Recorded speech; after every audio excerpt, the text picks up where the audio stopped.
따라할까요? 사랑의 질서. 사랑의 질서. 여러분, 우리 하나님은 질서의 하나님이세요. 가정에도 질서가 세워져야 평안하고, 교회에도 영적인 권위와 질서가 세워질 때 평안하고, 학교에서도 선생님을 중심으로 질서가 세워질 때 평안할 수 있어요. 창세기에 하나님께서 천지를 창조하신 이후에 평가하신 그 평가가 뭐예요? 보시기에 참 좋았더라. 무질서가 질서가 된 그 상태, 하나님의 말씀으로 혼돈이 하나님의 창조 피조 세계로 만들어진 그 상태를 보시고 하나님께서 평가가 보시기에 참 좋았더라였습니다. 그런데 그 보시기 좋았던 상태가 죄로 말미암아 깨지게 됩니다.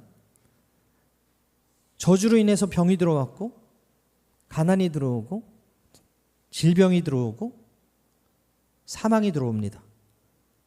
그래서 그 질서로 말미암아 다시 회복시키시고자 우리에게 오신 분이 누구예요?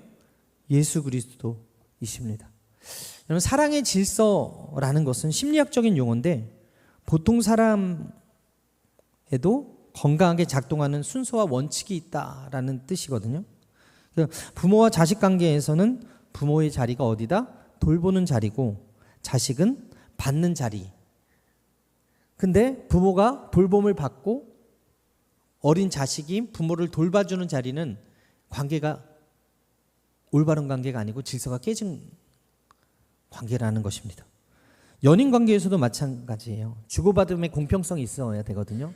관계 통장이라는 거 얘기 들어보셨는지 모르겠지만, 내가 사랑을 주면 나도 사랑을 받아야 돼. 사랑을 주기만 하면 결국에는 그 사랑이 고갈되어서 그 고갈된 사람은 떠나게 된다라는 거죠. 부부관계에도 마찬가지. 애정보다 존중, 책임, 경계가 함께 있을 때 그 가정이 평안하고 그 사랑이 오래 갑니다. 사랑의 질서는 사랑이 건강하게 지속되기 위해서 필요한 존중과 균형과 책임과 경계의 원칙을 이야기를 하거든요. 사랑이 많다고 관계가 건강한 게 아니에요. 사랑이 너무 많으면, 내가 사랑이 없는데 상대가 사랑이 많으면 스토킹이 되는 거예요. 사랑이 제대로 흐르려면 지켜져야 될 경계가 분명해야 되는 거예요. 바다의 경계가 넘어오면 어떻게 돼요? 지구와 달의 경계가 무너지면 어떻게 돼요? 큰일 나는 거예요.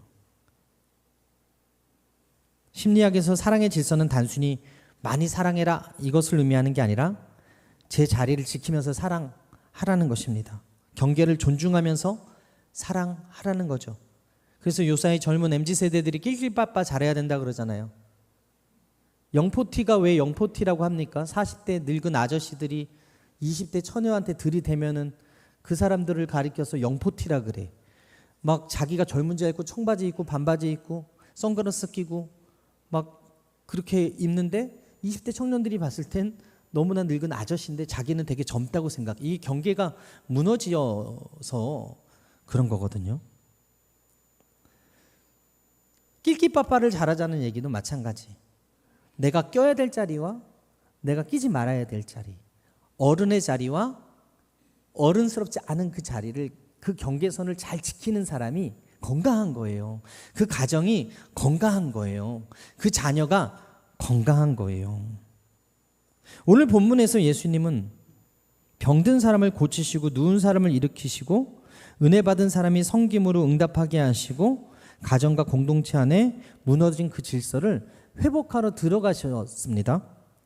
오늘 본문이 기록된 시대는 1세기 팔레스타인 시대, 당시 로마의 지배 아래 있던 유대 사회는 급심한 혼란과 고통과 억압과 압제 속에 있었어요. 특별히 주목해야 될 것은 당시의 질병관인데, 구약의 질병관을 그대로 가져왔기 때문에 유대 사회에서 질병은 단순히 육체적 고통이 아니라 죄의 결과였다는 거죠.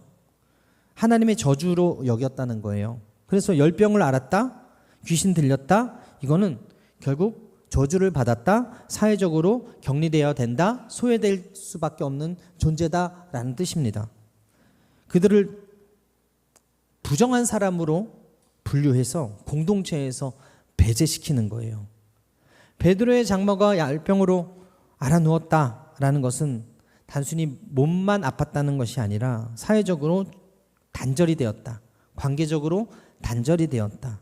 영적인 수치를 당하고 있었다라는 것을 의미합니다.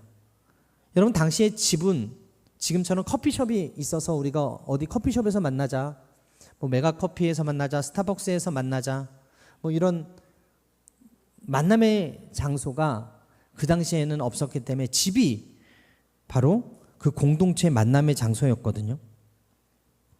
그런데 그 집이 손님을 맞이하고 식탁을 준비하는 그 일을 해야 될 그 여인이 지금 열병으로 누워 있는 거예요.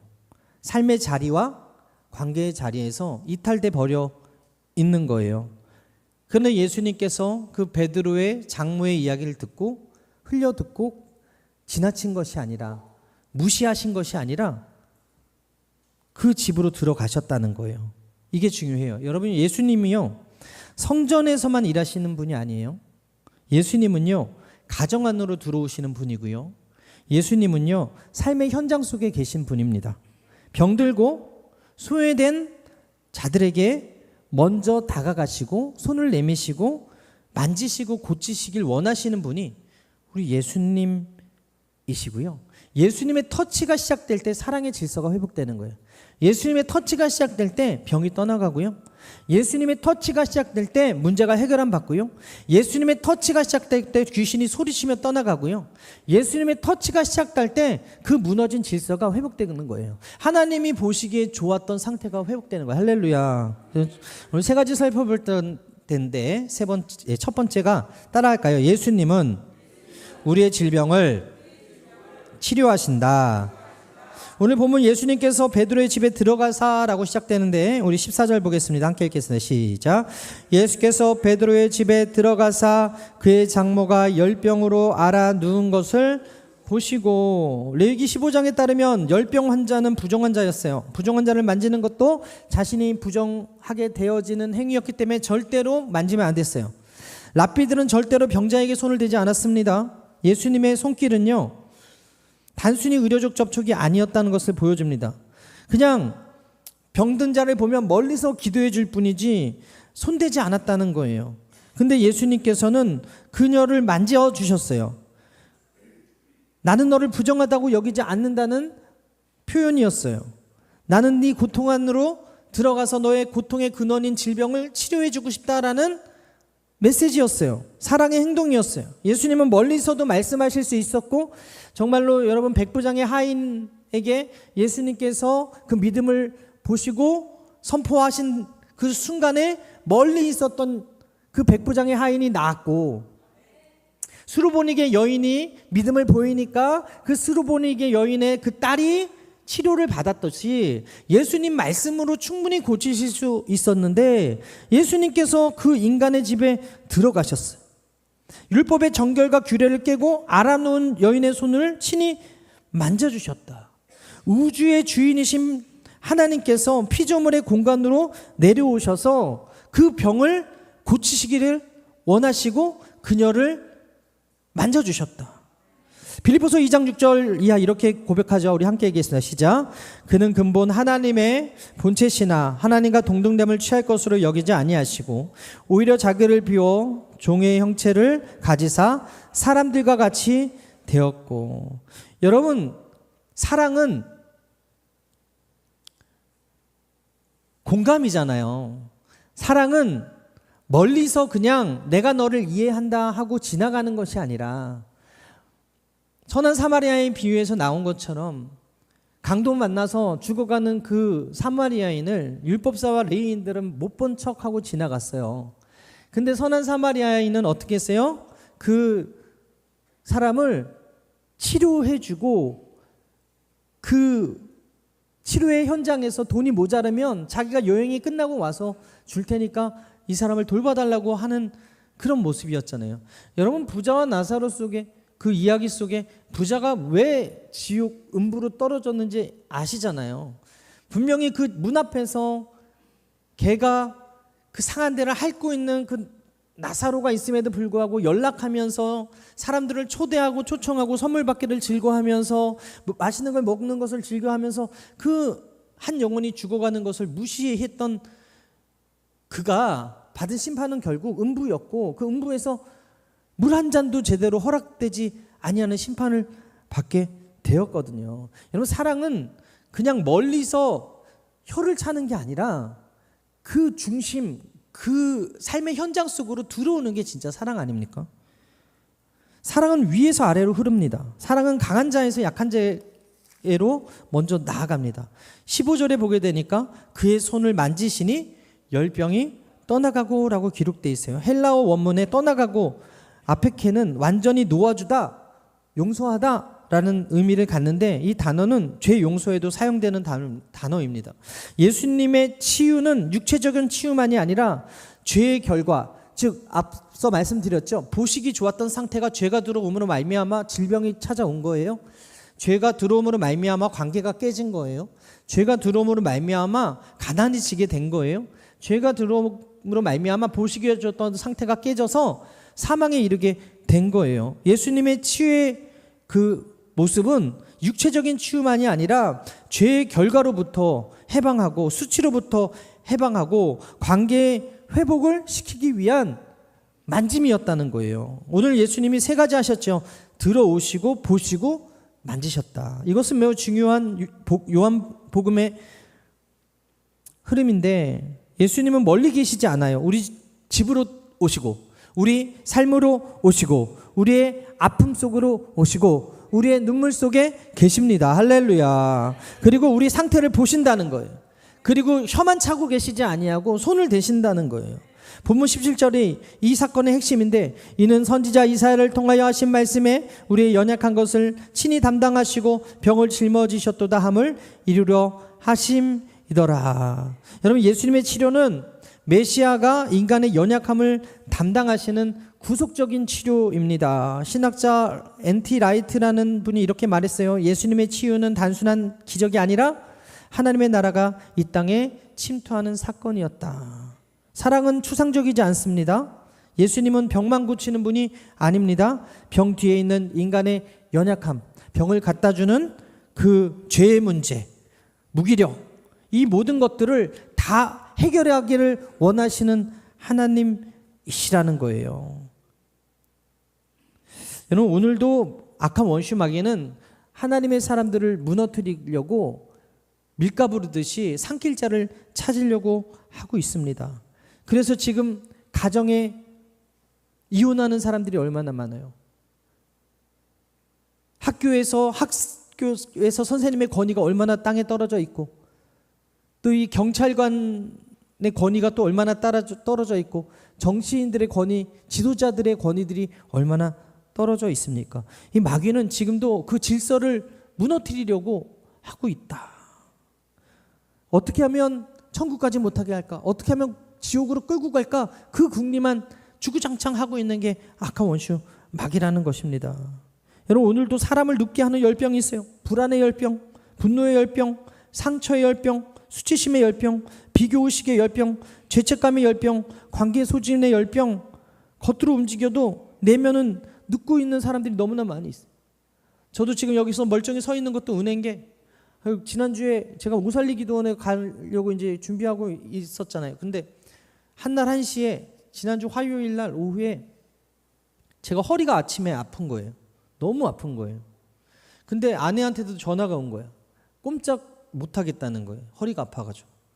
그래가지고 일터에서 조퇴해가지고 한의원 갔다가 물리치료 받고 지금 계속 누워서 있다가 어제부터 조금 괜찮아져서 오늘도 예배를 나왔거든요. 근데 한날 1시에 저하고 저희 아내의 허리가 그렇게 아픈 거예요. 허리가 아프니까 뭘 하기가 힘든 거예요. 뭘 할 수가 없는 거예요. 그리고 의사 선생님도 계속해서 누워 있으라고, 안정이 필요하다고. 근데 아무리 생각해도 제가 뭐 격렬한 운동을 하거나 격렬한 노동을 하는 사람이 아닌데 허리가 아파요. 그날도 제가 그 홀리 브릿지 세미나 갔다 왔었거든요. 우리 박한수 목사님이 하시는.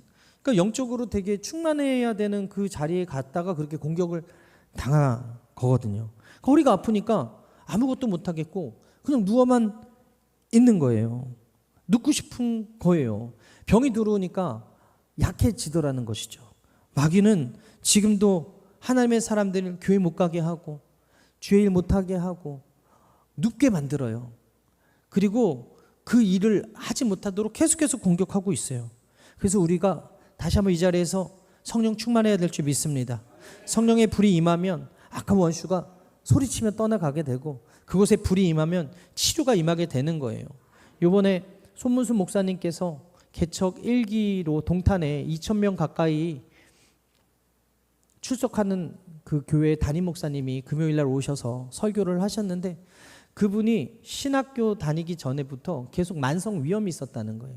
근데 성경을 읽으니까 그분이 의대에서 공부를 하셨던 3년 차부터 계속 신학 공부를 위해서 성경을 읽고 공부를 했는데 믿는 자에게 손을 얹은 즉 곧 나으리라는 그 말이 레마로 온 거야. 그래가지고 자기가 의대 공부를 하면서 좋다는 약을 다 먹었는데도 그 이 위염이 사라지지 않고 위가 쓰린 것이 없어지지 않았는데 이 말이 레마로 오니까 손을 붙들고 믿음으로 기도를 했다는 거예요. 치료가 임하게. 그랬더니 정말로 지금까지 한 번도 위 때문에 그 활명수를 막아본 적이 없게끔 하나님께서 고쳐주셨다. 이 간증을 지난주 금요일날 성령 대망회 때 하시는데 여러분들의 손에 능력이 있어요. 예수님이 여러분들의 손을 통해서 믿는 자의 손을 통해서 지금 치료의 광선을 바라고 있으니까 여러분 가정에 아픈 분 있으면 여러분들이 믿음으로 기도하면 병이 낫는 거예요. 예수님께서 믿는 자에게 능히 하지 못할 일이 없다 그랬어요. 기도에는 이런 이유가 나갈 수 없다고 했지만 기도하지 않으면 또 능력이 안 나가기 때문에 기도와 믿음은 같이 가는 거야. 기도가 깊어지면 믿음이 생기고 믿음이 생기면 손을 얹고 기도하면 치료가 임하는 거예요. 할렐루야. 여러분들의 그 믿음이 더욱더 깊어지고 기도가 더욱더 강해지게 되기를 주님의 이름으로 축원합니다. 여러분 아시다시피 12의 혈루증으로 고통당한 그 여인은 돈도 관계도 존엄도 잃은 그 상태였지만 예수님은 그녀를 고치실 뿐만 아니라 사랑하는 딸아라고 얘기하잖아요. 마가복음 5장 34절에 예수께서 이르시되 딸아 내 믿음이 너를 구원했으니 평안히 가라 내 병에서 놓여 건강할지어다. 엘리야 시대의 사르밧 과부 또한 가뭄으로 인해서 먹을 것이 없어서 이거 먹고 죽어야지 아들과 함께 죽어야지 결단하고 있을 때 하나님께서 그 사르밧 여인을 보고 누구를 보내요? 엘리야를 보내잖아요. 그리고서 열왕기상 17장 12절에 그가 이르되 당신의 하나님 야훼께서 살아계심을 두고 맹세하노니 나는 떡이 없고 다만 통에 가루 한 움큼과 병에 기름 조금뿐이라 내가 나뭇가지들을 주워다가 나와 내 아들 위하여 음식을 만들어 먹고 그 후에는 죽으리라. 죽겠다고 했던 그곳을 하나님은 보셨고 주의 종 엘리야를 보내는 거예요. 하나님의 은혜가 임하니까 그 가뭄의 때 그들이 죽었습니까? 3년 6개월의 그 가뭄이 계속되는데 그 상황 속에 사르밧 과부 죽지 않았습니다. 주의 종을 극진히 대접했더니 먹고 죽을 거 가지고 자기들 먹지 아니하고 주의 종을 대접했더니 하나님께서 통의 가루와 병의 기름이 마르지 않도록 채워 주시더라. 욥이 극심한 고통 가운데 있을 때 그 세 친구 엘리바스 빌닷 소발이 멀리서 바라보면서 정죄하지 않습니까? 회개해라. 이 병은 네가 죄를 지었기 때문에 너에게 임한 것이다. 인과응보로 너에게 임한 하나님의 심판이다. 이렇게 이야기를 했다는 거예요. 그런데 하나님이 욥기 38장에 폭풍 가운데서 말씀하시잖아요. 멀리서 판단하지 아니하고 그 욥의 고통 가운데로 들어오시잖아요. 이것이 사랑의 질서거든요. 정죄하지 아니하고 판단하지 아니하고 그 아픔을 공감하시며 그 아픔 가운데 함께 하시는 하나님. 하나님은 인간의 끝에서 회복의 질서를 시작하시는 분이세요. 여러분 오늘 이 시간에 혹시 마음이 아프고 혹시 질병으로 아프고 혹시 관계의 깨짐으로 아프고 혹시 여러 가지 힘듦으로 아픈 분 있다면 하나님이 다 알고 보고 계신다는 사실을 기억하시게 되길 바랍니다. 2020년 코로나 당시에 한 호스피스 병동의 간호사가 이런 얘기를 했대요. 임종을 앞둔 환자들이 가장 많이 요청한 것은 진통제가 아니라 손을 잡아달라는 거였다. 격리 병동에서 방호복을 입은 환자의 손을 잡아주니까 그들이 안정적으로 있다가 숨을 거두더라는 거예요. 그 손길 하나가 환자들에게 위안이 되더라는 거예요. 여러분, 치료는 단지 병의 종료가 아니라 절망의 지배가 끝나는 것이거든요. 여러분, 예수님은요, 베드로의 장모가 건강해질 때까지 기다리지 않으셨어요. 그녀가 아무것도 할 수 없는 가장 연약한 그 상태에 찾아오셨다. 이것이 무조건적인 사랑이고 이것이 우리 예수님의 사랑임을 믿으시게 되길 바랍니다. 지금도 예수님은 여러분들을 모른 채 하지 않으세요. 말씀을 통해서 위로하시고자 오늘 초대해 주신 것이고, 오늘 여러분들이 믿음 가지고 기도하고 나아가서 병든 자를 위해서 손을 얹고 기도하고 병든 육체를 위해서 손을 얹고 기도하면 그것에 치유가 임하고 회복이 임함을 믿으시게 되기를 바랍니다. 두 번째 따라하겠습니다. 은혜 받은 사람은 예수님을 섬겨야 합니다. 베드로의 장모가 열병에서 나온 후 가장 먼저 한 일은요, 무엇입니까? 일어나서 예수님께 수종을 들었다고 고백합니다. 기록합니다. 15장 하반절에 여인이 일어나서 예수께 수종 들더라.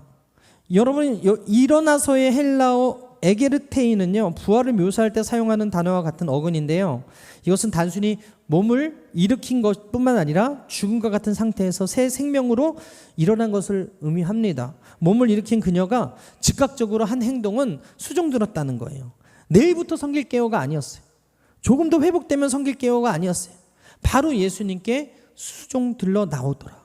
우리는 종종 이렇게 말하죠. 조금 더 준비되면 은혜 받았었던 그때 조금 더 준비되면 봉사할게요. 조금 더 믿음이 생기면 전도할게요. 조금 더 여유가 생기면 헌신할게요. 이렇게 얘기해요. 그런데 베드로의 장모는 열병이 떠나는 그 순간에 바로 일어나 섬기더라. 수종들더라. 여러분, 은혜는 즉각적인 반응을 일으킵니다. 치유는 끝이 아니라 시작입니다. 베드로의 장모는 열병이라는 고통을 통해서 예수님의 능력을 직접 경험했고 그 경험이 그녀를 섬기는 사람으로 바꿔주었다. 고침받은 후 그녀는 다시 눕지 않았다. 일어났고 섬겼다. 여러분, 은혜와 섬김의 순서는 성경 전체의 원리인데 먼저 주님이 찾아오시는 거예요. 그리고 먼저 주님이 만나 주시는 거예요. 그리고 고쳐 주시는 거예요. 그리고 은혜 주시는 거예요. 그 다음 우리가 응답해야 되는 거예요. 우리가 섬김의 자리로 나아가는 거예요. 우리가 헌신의 자리로 나아가는 거예요. 은혜 받지 못하고 섬기라면 힘들어. 은혜 받지 못하고 헌신하라면 쉽지 않아. 그래서 여러분, 예배의 자리가 중요한 거고요. 은혜 받는 자리 우리가 놓치지 말아야 될 줄 믿습니다. 예수께 수종들더라.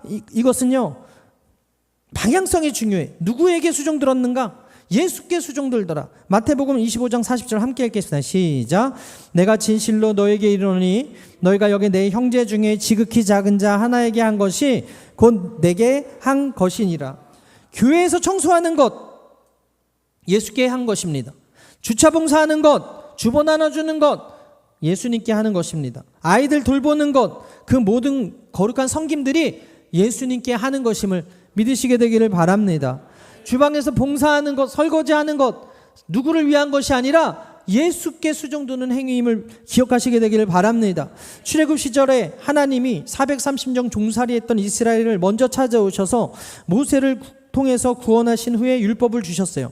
이사야 선지자를 부를 때 수르 환상을 통해서 먼저 정결하게 하신 후에 이스라엘의 선지자로 그를 보내십니다. 화로다 나여 망하게 되었다 하면서 이사야가 숯불로 정결함을 받은 후에 내가 여기 있나이다 나를 보내소서 하니까 하나님께서 그를 보내시잖아요. 정결이 먼저고 헌신이 나중이에요. 사복음서의 제자들이 먼저 찾아가신 후에 제자들이 어떻게 됐어요? 제자들을 불러주셨어요. 예수님이 먼저 제자들을 찾아갔고 그들을 부르니까 그들이 반응을 했죠. 즉 우리는 섬겨서 사랑받는 것이 아니라 사랑받았기 때문에 섬기는 사람이 돼야 된다는 거예요. 베드로의 장모는 빚 갚듯이 섬긴 게 아니에요. 그녀는 회복된 존재로서 자연스럽게 주님께 응답했다. 그 은혜가 너무 감사하고 크니까 자연스럽게 섬김의 자리에 나오더라. 이것이 은혜 받은 자의 모습임을 기억하시게 되기를 바랍니다. 심리학적으로 건강한 사람은 또 다른 사람으로 섬기는 그런 모습을 보이거든요. 이것을 헨리 나우엔이라는 분이 상처받은 치유자라는 책에서 상처 입은 치유자라는 용어를 썼는데, 자신의 아픔을 아는 사람이 타인의 아픔에도 더 깊이 공감한다라는 내용이에요. 즉, 암에 걸린 사람이, 암의 고통을 겪어봤던 사람이, 치유받았던 사람이 지금 암에 걸려서 고통당하는 사람의 마음을 안다는 거예요. 가족 가운데 누가 먼저 돌아가셔서 그 상실감과 아픔이 있는 사람에게 먼저 상실감과 아픔을 경험한 사람이 더 잘 위로할 수 있다라는 거예요. 제가 어저께 9시 뉴스 그 예고를 보니까 그 부처님 오신 날에 그 로보트 스님이 뭐 한다고 그게 어제 뉴스에 나오던데? 연등한다 그랬나? 여튼 뭐 한대. 여튼 로봇 스님이 이제 그런 시대예요. 여러분, 스님이 이제 인간 스님이 아니고 AI 로봇 스님이 대신 뭐 해주는 그런 시대. 여러분, 그런 시대 속에서 하나님이 어떤 사람을 쓰시겠어요? 먼저 그 사람을 공감하는, 여러분 그 로봇 AI가 공감할 수 있겠어요? 아무리 공감의 말을 쏟아부어도 그것이 여러분들 공감이라고 느껴집니까? 그런데 어떤 사람에게 위로가 되고 어떤 사람에게 공감이 돼요? 내가 먼저 상처 받았었는데 그 상처를 치유받은 사람, 내가 암이었는데 암에 걸렸다가 완전히 치유받은 사람의 말에 암 걸려서 고통당하고 있는 분은 위로가 되는 거예요. 내 사랑하는 누군가가 먼저 돌아가셔서 너무나 슬프지만 믿음으로 이겨낸 그분이 지금 장례식에 가서 위로하면 어떻게 보면 그게 더 위로가 될 수 있다라는 거죠. 사랑하는 여러분, 하나님께서 우리에게 상처를 주신 것은 그 상처로 망하게 하려고 하신 것이 아니라 그 상처를 통해서 누군가를 세우고자 하시는 하나님의 뜻임을 기억하시게 되기를 바랍니다. 그런데 병든 사랑을 가진 사람들은요, 극단을 가지고 행동하거든요. 계속 받기만 하려는 의존성과 인정받기 위해서 과잉으로 헌신하려는 그런 강박증이 있거든요. 여러분, 주님의 사랑 안에 안전함을 경험한 사람들은 그런 의존이나 강박에 머물지 아니하고 자발적으로 섬기는 거예요. 사람에게 보이려고 하는 것이 아니라 주님께 감사해서 기쁨으로 섬겨 자연스럽게 나가는 자리에 서게 된다는 것입니다. 버림받을까 두려워서가 아니라, 불안해서 나오는 섬김이 아니라, 하나님께서 이미 나를 사랑해 주셨기 때문에, 나에게 은혜를 베풀어 주셨기 때문에 기쁨으로 섬기더라. 여러분, 사복음서에 나오는 막달라 마리아, 7 귀신 들렸던 여인, 예수님께 치유받은 후 그녀가 어떤 일을 했어요? 예수님의 사역을 재정적으로 후원했습니다. 십자가의 곁에서 끝까지 함께 있었습니다. 부활의 새벽까지 주님을 찾아가 빈 무덤의 증인이 되었습니다. 은혜 받은 사람은 이렇게 변하게 되는 거예요. 끝까지 예수님을 섬기게 되는 거예요. 예수님을 부인해서 넘어졌던 베드로, 부활의 주님께 회복받은 후에 양을 먹이는 목자로 다시 세움받고 초대교회의 위대한 지도자가 되었듯이, 사랑하는 여러분, 우리가 은혜 받았다면 예수님의 섬김의 자리에 여러분들의 손과 발이, 그리고 그 마음과 물질이 있게 되기를 주님의 이름으로 축원합니다. 세 번째 따라하겠습니다. 예수님의 사랑의 질서를 만드시는 분입니다. 예수님은 사랑의 질서를 만드시는 분이십니다. 질병과 귀신 들림은 생명의 파괴요, 질서의 파괴입니다. 이기심, 미움, 불안, 우리 마음의 질서를 무너뜨리죠. 16절, 17절 함께 읽겠습니다. 시작. 저물매 사람들이 귀신 들린 자를 많이 데리고 예수께 오거늘 예수께서 말씀으로 귀신들을 쫓아내시고 병든 자를 다 고치시니, 이는 선지자 이사야를 통하여 하신 말씀에 우리의 연약한 것을 친히 담당하시고 병을 짊어지셨다 함을 이루려 하심이었더라. 여러분, 예수님이 우리 마음에 자정하실 때 심리적인 불안과 염려와 두려움과 육체적인 질병과 문제가 떠나가고 평안이 찾아옴을 믿으시게 되기를 바랍니다. 그래서 영혼이 하나님을 가장 먼저 사랑하게 될 때 내 몸을 올바르게 사랑하게 되고, 이웃을 올바르게 사랑하게 되고, 내 이웃을 내 몸과 같이 사랑하게 되는 사랑의 질서가 완성이 되더라. 우리 삶에 혼란이 왜 있습니까? 우리 삶에 갈등이 왜 있습니까? 환경의 문제가 아니라 사랑의 대상이 잘못 설정된 무질서 때문에 그렇다는 거예요. 여러분, 베드로의 장모가 치유받았어요. 그런데 지금은 SNS나 뭐 유튜브 가지고 이런 걸 막 방영을 하지만, 그때는 입에서 입으로 그 소문이 퍼지는데, 그 여인이 치유받았다는 소문, 그리고 예수님이 이 동네에 왔다는 소문이 퍼지니까 그날 저녁에 많은 사람들이 예수께 나왔어요. 베드로의 장모의 치유 소식이 퍼져나간 거예요. 한 사람의 치유와 한 사람의 변화가 공동체 전체를 움직이더라. 물에 돌을 던지면 막 어때요? 이 파장이 이렇게 커져 나가듯이 한 사람의 변화는 주변으로 계속 퍼져 나가는 거예요. 예수님이 작은 곳에 오셨지만 가장 작은 곳에서 시작해서 가장 큰 것으로 하나님의 아들로서의 사역을 감당하셨어요. 베드로와 12제자들, 비록 이름 없는 제자들이었지만 하나님께서 그들에게 지상명령을 예수님을 통해서 주시니까 그들을 통해서 놀라운 부흥의 역사가 사도행전에 기록되어 있었어요. 마찬가지 하나님의 나라의 질서는 작은 것에서부터 시작됩니다. 여러분, 우리가 비록 횡성에 있고 비록 우리가 큰 교회는 아니어도 여러분들이 삶 속에서 사랑하기로 결단하고 섬기기로 결단하고 헌신하기로 결단하고 은혜 받은 자답게 살기로 결단할 때 여러분들을 통해서 그 주변에 기적이 일어나고 그 주변에 역사가 일어나고 그 주변에 예수 믿고자 하는 사람들이 몰려오게 됨을 믿으시게 되길 바랍니다. 여러분, 그리고 예수님은 다 고치셨어요. 헬라어 판타스는요, 모든 자 예외 없이라는 의미인데, 귀신 들린 자를 데려와도 고치셨고 병든 자를 데려와도 고치셨고 소외된 자를 데려와도 고치셨고 이방인도 고쳤어요. 예수님의 그 사랑의 질서 안에는 아무도 제외되지 않았어요. 유대 사회의 질서와는 완전히 반대되는 것이었다. 당시 유대 사회는 정결한 자와 그렇지 않은 자를 구분했어요. 랍비들은 부정한 자를 멀리했어요. 그런데 예수님은 어떤 사람이든지 예수님께 오는 것을 용납하시더라. 그리고 고쳐주시더라. 창세기 1장에 하나님의 말씀으로 세상을 창조하듯이 오늘 예수님이 말씀으로 그들을 고쳤다라고 기록되어 있거든요.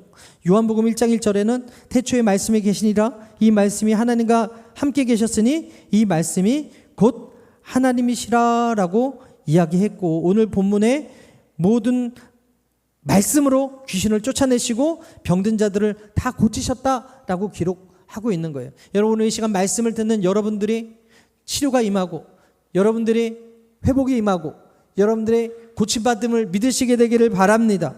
예수님의 말씀이 선포되어지는 곳에 내가 있으면 질서가 회복되는 거예요. 귀신이 쫓겨가게 되는 거예요.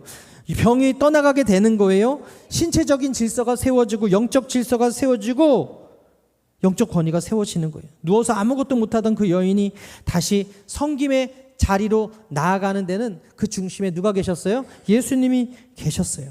무엇보다도 예수님의 치료가 구속사적인 질서로 이사야 예언을 성취하게 하셨다면 오늘 여러분 가정에 예수님이 있게 되기를 바라고, 여러분 학교에, 여러분 직장에, 여러분들이 머무는 그곳에 예수님이 있게 되기를 바랍니다. 예수님은 사랑으로 무질서를 정리하시는 분이에요. 마르다는 열심히 섬겼지만 그 질서가 무너져 있었어요. 섬김은 있었지만 중심이 흔들렸어요. 그런데 마리아는 먼저 주님 발 앞에서 말씀을 사모하는 그 우선순위를 바로 했어요.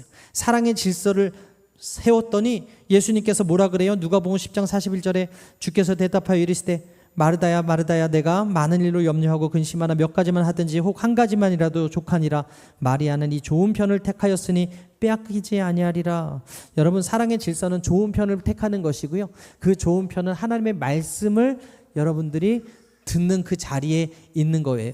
먼저 말씀을 들어야 은혜가 되고, 은혜가 되고 은혜를 받아야 섬기는 자리가 기쁘지, 내가 은혜가 안 되고 은혜를 못 받으면 섬기는 자리는 고욕이고 힘듦의 자리일 수밖에 없다라는 것입니다. 누가복음에 나온 탕자, 아버지 집의 질서를 떠나니까, 자신의 욕망이 중심이 돼버리니까 삶이 무너지고 모든 것을 탕진해 버리지 않았어요? 그런데 돌아왔을 때 아버지가 그 아들의 자리를 회복시켜 주잖아요. 누가복음 15장 22절에 아버지는 종들에게 이르되 제일 좋은 옷을 내어다가 입히고 손에 가락지를 끼우고 산에 발에 신을 신기라. 그리고 살찐 송아지를 끌어다가 잡으라. 우리가 먹고 즐기자. 이 내 아들은 죽었다가 다시 살아났으며 내가 잃었다가 다시 얻었노라 하니 그들이 즐거워하더라. 여러분, 내가 중심이 되고 죄가 마음에 가득하면 질서가 무너지게 되는 거예요. 근데 하나님 아버지를 생각하고 그 아버지에 들어오면 그 질서가 바로 세워지는 거예요. 형제들의 시기와 마음 미움 속에서 요셉이 그 가정이 질서가 무너졌어요. 근데 하나님은 결국 요셉을 통해서 그 가족을 살리시고 질서를 회복시켜 주었습니다. 창세기 50장 21절 함께 읽겠습니다. 시작. 당신들은 나를 해하려 하였으나 하나님은 그것을 선으로 바꾸사 오늘과 같이 많은 백성의 생명을 구원하게 하려 하셨으니 당신들은 두려워하지 마소서. 내가 당신들과 당신들의 자녀를 기르이다 하고 그들을 간곡한 말로 위로하였더라. 무너진 가정에 질서를 세우길 원하시면 하나님이 주인 되게 하시고 예수님이 말씀이 선포되게 하시고 성령님께서 여러분들의 생각과 입술을 다스리게 하시면 질서가 회복됨을 믿으시게 되기를 바랍니다. 룻기에 나오는 시어머니 나오미, 말하라고 하는, 정말 나는 쓴 자라고 불러달라고 그렇게 이야기를 했잖아. 두 자녀가 죽고 남편이 죽고 감을 얻어서 떠났던 그곳에서 또 가뭄이 따라와서 이제는 어쩔 수 없이 다시 베들레헴으로 돌아와야 되는 그런 상황 속에서 하나님이 어떻게 일을 하셨어요?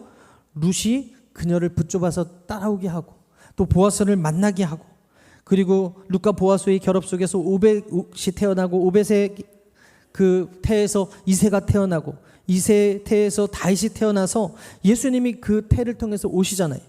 한 사람의 회복이 온 인류의 구원으로 이루어진 것이다. 오늘 여러분, 다른 사람 은혜 받는 게 중요한 게 아니라 내가 은혜 받는 게 중요해.